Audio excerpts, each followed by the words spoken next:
যেমন কর্ম সেরকম ফল, আমার কিছু বলার নাই। শতাব্দী ম্যাডাম আমাদের সম্মাননীয় এমপি, কিন্তু দুর্ভাগ্য ওনার দলটা তৃণমূল। এখন পরবর্তী সময় ওনারা একটা নতুন কি দল করেছেন, যাক পরে হলেও উনি ভুল বুঝতে পেরেছেন এবং ভুল বুঝে নতুন রাজনৈতিক দলে যোগ দিয়েছেন আর আমাদের এনডিএতেও যোগ দিয়েছেন। আমরা এনডিএতে যোগ দেওয়ার জন্য ওনাকে স্বাগত জানাচ্ছি।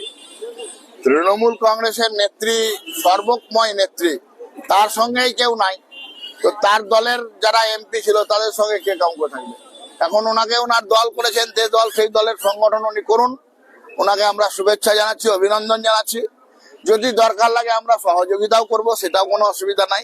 ওনার নতুন দল নতুন ভাবে উনি করুন।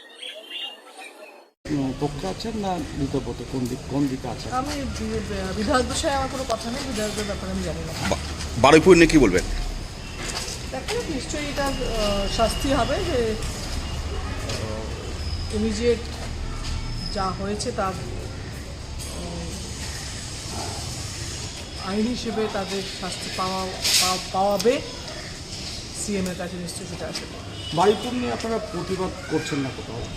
কোথায় কি সবই তো কালকে তো ঘটনাটা ঘটেছে, তাই না? প্রতিবাদে এখন জায়গা আজকে বীরভূমে কোনো কর্মসূচি আছে না, আমার এসপির সাথে দেখা করছে। আচ্ছা, দিদির সঙ্গে থাকবেন তো আপনি? মমতা ব্যানার্জির সঙ্গে থাকবেন না?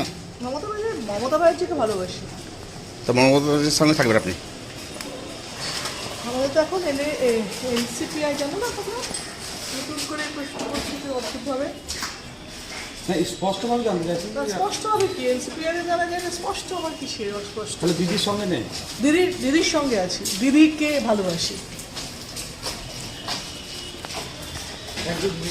দিদির সঙ্গে জানো না তোমরা?